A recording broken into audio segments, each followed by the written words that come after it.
আমি একটা মেয়েকে অনেক ভালোবাসতাম, এখন তার সাথে আমার ব্রেকআপ হয়ে গেছে, আমি তাকে ছাড়া বাঁচতে পারবো না, আমার করণীয় কি?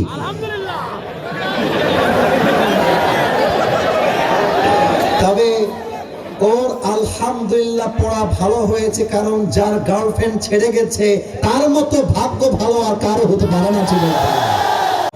এই আপনারা একটু সিরিয়াস হন, আর ক্যামেরাম্যান যারা আছেন কেউ উঠাউঠি, তোমরা যারা ভিডিও করছো করো, আপত্তি নেই, কিন্তু কারো দেখার জন্য ডিস্টারবেন্স ক্রিয়েট করো না। আচ্ছা, প্রথমে আমরা সালামের জবাবটা নিচ্ছি। আসসালামু আলাইকুম। ওয়ালাইকুম আসসালাম। আরে গার্লফ্রেন্ড বিদায় দিলে তোমার জীবনে বউ আসবে নতুন করে তোমার ঘরে। আর আমার কথা কি জানো, মেয়ে মানুষ ছেড়ে গেলে পুরুষ মানুষের আফসোসের কোনো কারণই নাই। আরে মেয়ে মানুষ তোমাকে ছেড়ে গিয়ে একটা বিয়ে করবে, ওর জন্য একটা বিয়ে জায়েজ। তুমি বেটা মরদ মানুষ, তোমার জন্য 4টা বিয়ে জায়েজ। আর আফসোস করলে মেয়েরা করবে, পুরুষদের আফসোস করার চান্সই নাই যুবক ভাই। আচ্ছা, ওর করণীয় কি? প্রথম করণীয় হচ্ছে সুন্দর একটা মেয়ে দেখে বিয়ে করে ফেলো। আচ্ছা, তোমার পকেটে যদি আইফোন 17 প্রো ম্যাক্স থাকে, তোমার কি নোকিয়ার কথা মনে পড়বে? যদি বুঝে থাকো বুঝ পাতা, না বুঝলে আর তোমার ঘরে যখন সুন্দরী দিনদার নেককার বউ থাকবে, যদি কোনো মেয়ে তোমাকে ছেড়ে চলে যায়, তুমি বলবা আই ডোন্ট কেয়ার, তোমার মতো মেয়ে আমার লাইফে থাকলেও কি না থাকলেও কি, তুমসে বহুত জ্যাদা খুবসুরত বিবি মেরে ঘর মে হ্যায়। আল্লাহ যুবককে যেন এই ব্রেকআপের কষ্ট সহ্য করবার তৌফিক দান করে। পড়েন সবাই আমিন। আরেকজন প্রশ্ন করেছে, আমি বিয়ে করতে চাই, বাপ মা বিয়ে দেয় না, আর আমি যেই মেয়েকে ভালোবাসি সেই মেয়ের সঙ্গে আমার বাপ বিয়ে দিতে রাজি হয় না। That is the question of a very young man. আমি আমার বাবা জানদের পায়ে হাত রেখে বলবো, আব্বা জান, আপনার মেয়েকে আগে সামলান, মেয়েকে সামলান।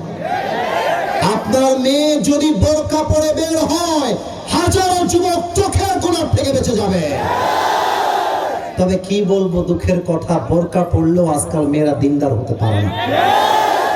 এই যে তোমাদের পাশের জেলা বগুড়ার মময়ে যদি কোনদিন ঘুরতে যাও, দেখবা যত মেয়ে প্রেম করছে তার 80% মেয়ে বোরকা অনুযায়ী প্রেম করছে। বলো, যেভাবে হাতে মোজা পায়ে মোজা লাগায়, মনে হবে ইয়ার ইয়ে তো अभी कभी जन्नत से भाग के दुनिया में आई है माशाअल्लाह। কিন্তু বোরকা পরে যখন কোন মেয়ে প্রেম করে, আমার বলতে মনে চাই উপরে ফিটফাট ভেতরে সদর ঘাট। আবার অনেক যুবক বিয়ে করতে চায় দাড়িওয়ালা, এই জন্য অনেক মেয়ে তাকে বিয়ে করতে চায় না। হ্যাঁ, তোমরা আমাকে বলো, মুরব্বীরা বলো, আমাকে দাড়ি তো অসুন্দর লাগতেছে, আমার স্যারের কত লম্বা দাড়ি, স্যারকে দেখতে আনস্মার্ট লাগতেছে। আমি যে কথা বলবো তোমরা হাসবা, তাও বলছি, যেই মেয়েদের দাড়িওয়ালা পছন্দ না, এদের জন্য বিটিএস এর হিজড়া ছাড়া সেকেন্ড অপশন। আরে যেই মেয়ে দাড়ির জন্য আমাকে বিয়ে করতে চায় না, সে তো আমার বাড়ির বউ হওয়ার যোগ্যতাই রাখে না। আর যেই মেয়ে আমাকে দাড়ির জন্য বিয়ে করতে চায়, সেই তো আমার বাড়ির বউ হওয়ার যোগ্যতা রাখে। তো বাবা যদি না মানে, বাবার পায়ে ধরো, বাবার হাতে ধরো, মায়ের কাছে আবদার আকুতি মিনতি করো। যখন দেখবা এত বুঝিও সমঝনে ওয়ালা ইনসান ইয়ে তো নেই হ্যায়, পিঠটা দেওয়ালে ঠেকে গেছে আর পারছো না, কাজী সাহেবকে ধরে আনবা, যেই মেয়েকে পছন্দ তাকে বিয়ে করবা, পরে গিয়ে বলে দিবা আমি আমার পছন্দ মতো বিয়ে করেছি, যার যা করতে মনে চায় করে নাও, আই ডোন্ট কেয়ার।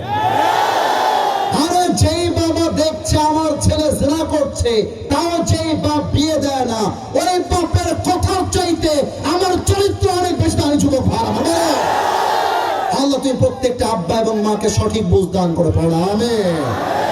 আলহামদুলিল্লাহি রাব্বিল আলামিন ওয়াসসালাতু ওয়াসসালামু আলা সাইয়্যিদিল আমবিয়া ওয়াল মুরসালিন ওয়া আলা আলিহি ওয়া আসহাবিহি আজমাইন।